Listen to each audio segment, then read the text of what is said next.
Hello friends, welcome to my channel. ഞാൻ ഇന്ന് Onam special ഒരു പായസത്തിൻ്റെ റെസിപ്പി ആയിട്ടാണ് വന്നിരിക്കുന്നത്. ഇത് 3 ചേരുവകൾ കൂടി ഒരുമിച്ചാക്കിയിട്ട് ഉണ്ടാക്കുന്ന ഒരു പായസമാണ്. ചവ്വരിയും സേമിയവും ചെറുപയർ പരിപ്പും കൂടി ചേർത്തിട്ടാണ് ഇത് ഉണ്ടാക്കിയിരിക്കുന്നത്. നല്ല അടിപൊളി ടേസ്റ്റാണ്. ഉണ്ടാക്കാനും എളുപ്പമാണ്, അധികം പണിയൊന്നുമില്ല ഇത് ഉണ്ടാക്കിയെടുക്കാൻ.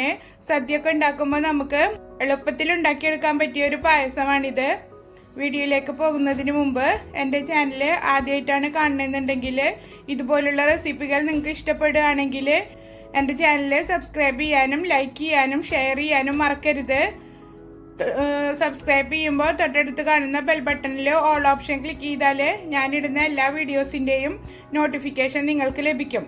ഈ പായസം ട്രൈ ചെയ്ത് നോക്കിയിട്ട് ഫീഡ്ബാക്ക് അറിയിക്കണം. അപ്പോൾ നമുക്കിതെങ്ങനെ റെഡിയാക്കുന്നതെന്ന് നോക്കാം. അപ്പോൾ നമുക്ക് പായസം ഉണ്ടാക്കാൻ തുടങ്ങാം. അതിന് വേണ്ടിയിട്ട് ആദ്യം തന്നെ ഒരു പാൻ വെച്ചിട്ട് ചൂടാക്കിയെടുക്കുക.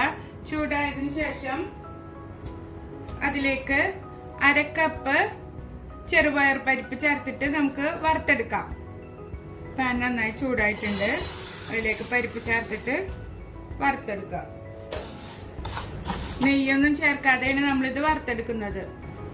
ചെറിയ തീയിലിട്ടിട്ട് 2-3 മിനിറ്റ് വറുത്തെടുത്താൽ മതി. നന്നായി ചൂടായി കളറെല്ലാം മാറി വന്നിട്ടുണ്ട്. ഇനി തീ നിർത്തിയിട്ട് ഇതൊരു വേറൊരു പാത്രത്തിലേക്ക് മാറ്റി വെക്കാം. ഞാൻ ചൂടാറാനായിട്ട് ഒരു പാത്രത്തിലേക്ക് മാറ്റി വെച്ചിട്ടുണ്ട്. അതിലേക്കൊരു 1/4 കപ്പ് ചവ്വരി ചേർത്ത് കൊടുക്കുക. എന്നിട്ട് ഇത് നന്നായി കഴുകി വൃത്തിയാക്കിയിട്ട് വെള്ളം വരാനായിട്ട് വെക്കുക.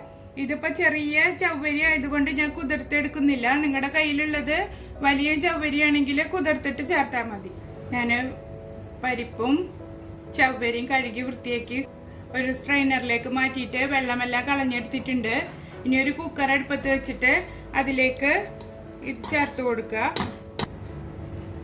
കുക്കറിലേക്ക് ഒരു 3 കപ്പ് വെള്ളം ഒഴിച്ചു കൊടുക്കുക. തീ കത്തിക്കുക.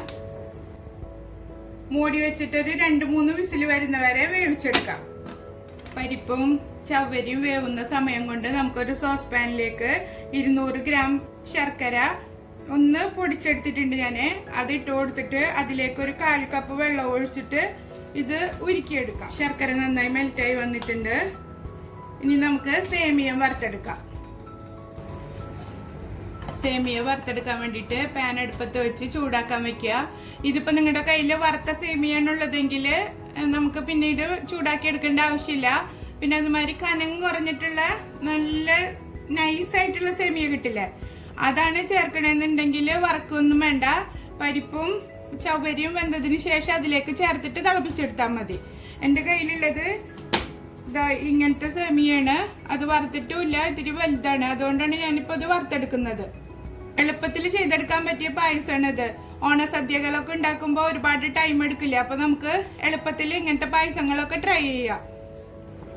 പാൻ ചൂടായിട്ടുണ്ട്. അതിലേക്കൊരു 1/4 ടീസ്പൂണ് നെയ്യ് ഒഴിച്ചു കൊടുക്കുക. അധികം നെയ്യ് വേണ്ട ഇതിലേക്ക്. വറക്കാൻ അധികം നെയ്യ് നമുക്ക് ആവശ്യമില്ല, പിന്നീട് നമ്മൾ കാച്ചി ഒഴിക്കുമ്പോൾ ചേർത്താൽ മതി.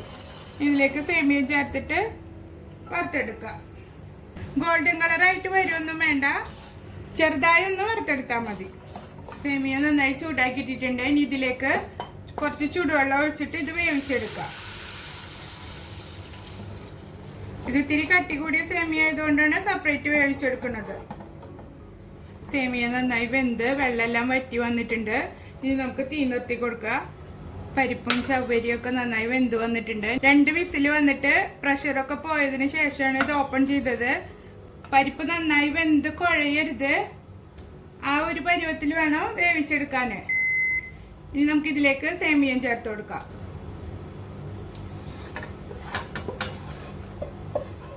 സേമിയം ചേർത്തിട്ട് തീ കത്തിച്ചിട്ട് ഒന്ന് തിളപ്പിച്ചെടുക്കുക. ഇതിലേക്കൊരു 1/2 ടീസ്പൂണ് ഏലക്കായയും ഒരു 1/4 ടീസ്പൂണ് ഉപ്പ് ഇട്ട് കൊടുക്കാം. 1/2 ടീസ്പൂണ് ഏലക്ക പൊടിച്ചത്, പഞ്ചസാരയും ഏലക്കായും കൂടി ഇട്ടിട്ട് പൊടിച്ചെടുത്തതാണിത്. ഒരു 1/4 ടീസ്പൂൺ ഉപ്പ്. തിളച്ച് വന്നിട്ടുണ്ട്. അതിലേക്ക് നമ്മൾ ശർക്കര ഉരുക്കി വെച്ചത് അരിച്ചൊഴിച്ചു കൊടുക്കാം. അത് നന്നായി ഇളക്കിയിട്ട് തിളപ്പിച്ചൊന്ന് വറ്റിച്ചെടുക്കുക.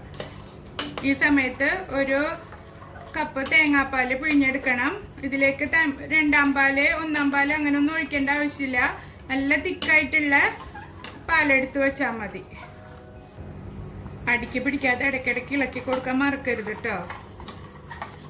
ഒന്നും കൂടെ കുറുകിയതിന് ശേഷം നമുക്ക് തേങ്ങാപ്പാൽ ചേർത്ത് കൊടുക്കാം. പായസം നന്നായി കുറുകി വന്നിട്ടുണ്ട്. അതിലേക്ക് 1 കപ്പ് തേങ്ങാപ്പാൽ ഒഴിച്ചു കൊടുക്കുക.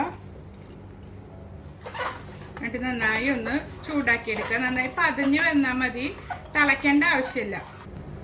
ഞാനിതിലേക്ക് ഒരു 2 ടേബിൾ സ്പൂണ് കണ്ടൻസ്ഡ് മിൽക്ക് കൂടെ ചേർത്ത് കൊടുക്കുന്നുണ്ട്. ഇത് ഓപ്ഷനിലാണ്, നിങ്ങൾക്ക് ഇഷ്ടമുണ്ടെങ്കിൽ ചേർത്താൽ മതി. ഇതും കൂടെ ചേർത്തിട്ട് ഉണ്ടാക്കുമ്പോൾ ഒരു റിച്ച് ടേസ്റ്റാണ് പായസത്തിന്. നന്നായി ഇളക്കിയിട്ട് മധുരമൊക്കെ പാകമാണോ നോക്കണം.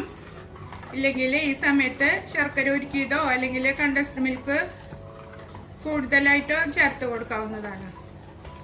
പാലൊക്കെ നന്നായി ചൂടായി പതഞ്ഞു വന്നിട്ടുണ്ട്. ഈ ഒരു തിക്നെസ്സിലാണ് ഇപ്പം ഇരിക്കുന്നത്. ഇനി കണ്ടോ, ഈ ഒരു തിക്നെസ്സിലാണ് ഇരിക്കുന്നത്. ഇനി കുറച്ചു നേരം ഇരിക്കും തോറും ഒന്നും കൂടെ കുറുകി വരും. ഒരു അരമണിക്കൂർ ഇതേ പാത്രത്തിൽ തന്നെ വെക്കുക. എന്നിട്ട് സെർവ് ചെയ്താൽ മതി. ഇനി നമുക്ക് ഇതിലേക്ക് അണ്ടിപ്പരിപ്പും മുന്തിരിയും വറുത്തിടാം. നമുക്ക് കാച്ചി ഒഴിക്കാൻ വേണ്ടിയിട്ട് ഞാനൊരു പാൻ വെച്ച് ചൂടാക്കി എടുത്തിട്ടുണ്ട്. അതിലേക്കൊരു 3 ടേബിൾ സ്പൂണ് നെയ്യ് ഒഴിച്ചു കൊടുക്കുക.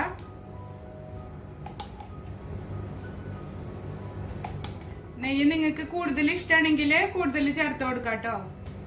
നെയ്യ് ചൂടായതിലേക്ക് ഒരു 1/4 കപ്പ് അണ്ടിപ്പരിപ്പ് ഇട്ട് കൊടുക്കുക. അണ്ടിപ്പരിപ്പ് മൂത്ത് വന്നിട്ടുണ്ട്. അതിലേക്കൊരു 2 ടേബിൾ സ്പൂണ് ഉണക്കമുന്തിരി ചേർത്തിട്ട് മൂപ്പിച്ചിട്ട് നമുക്ക് പായസത്തിലേക്ക് ഒഴിച്ചു കൊടുക്കാം.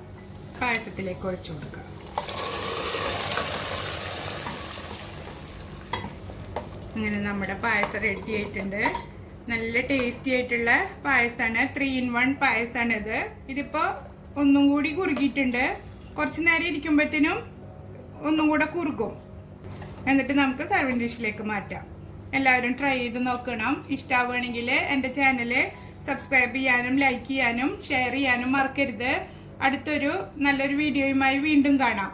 ബൈ.